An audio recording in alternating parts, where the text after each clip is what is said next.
This would require us to reimagine our cities into centers of sustainable living with opportunities for all, including women and our youth. For this to happen, urban planning cannot continue with a business as usual approach. We plan to steer a paradigm change. A high-level committee of reputed urban planners, urban economists, and institutions will be formed to make recommendations on urban sector policies, capacity building, planning, implementation, and governance. For urban capacity building, support will be provided to the states. Modernization of building bylaws, town planning schemes, transit-oriented development will be implemented. This will facilitate reforms for people to live and work closer to the mass transit systems.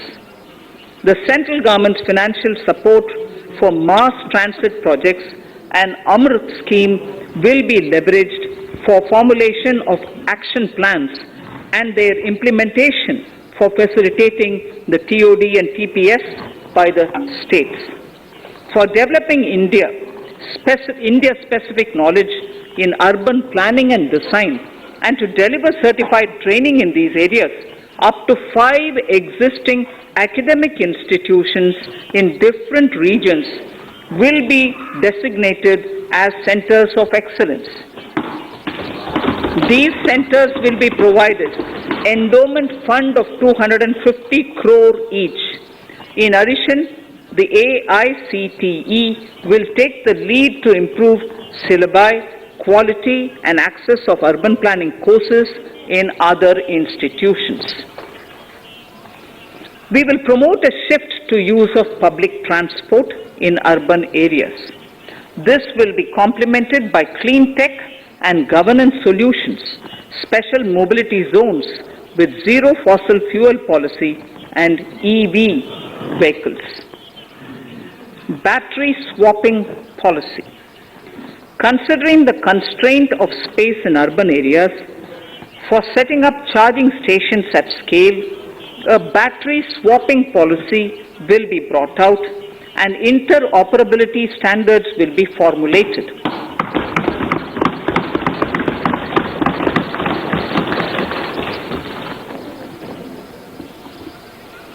The private sector will be encouraged to develop sustainable and innovative business models for battery or energy as a service.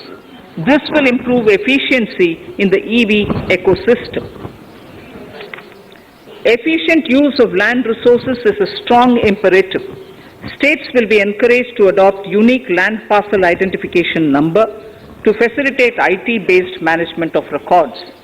The facility for transliteration of land records across any of the Schedule 8 languages will also be rolled out.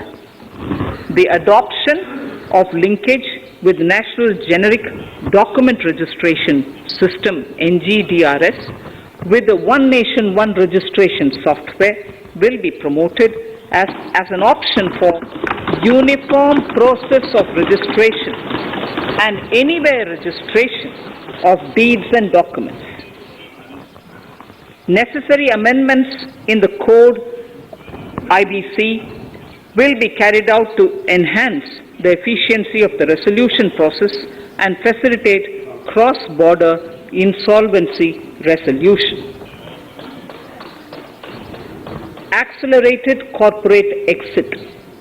Several IT-based systems have been established for accelerated registration of new companies.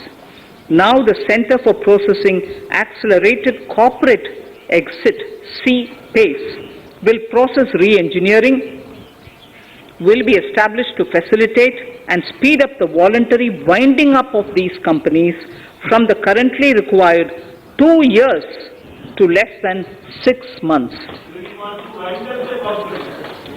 Government procurement. Government rules have recently been modernized for the needs of Amritkal. The new rules have benefited from the inputs from various stakeholders. The modernized rules allow use of transparent quality criteria besides cost and evaluation of complex tenders.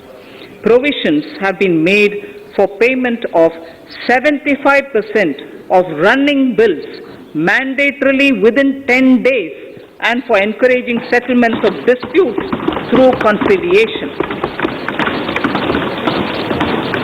As a further step to enhance transparency and to reduce delays in payments, a completely paperless, end-to-end online e-bill system will be launched for use by all central ministries for their procurements. The system will enable the suppliers and contractors to submit online their digitally signed bills and claims and track their status from anywhere. To reduce indirect cost for suppliers and work contractors, the use of surety bonds as a substitute for bank guarantee will be made acceptable in government procurements. Business such as gold imports may also find this useful.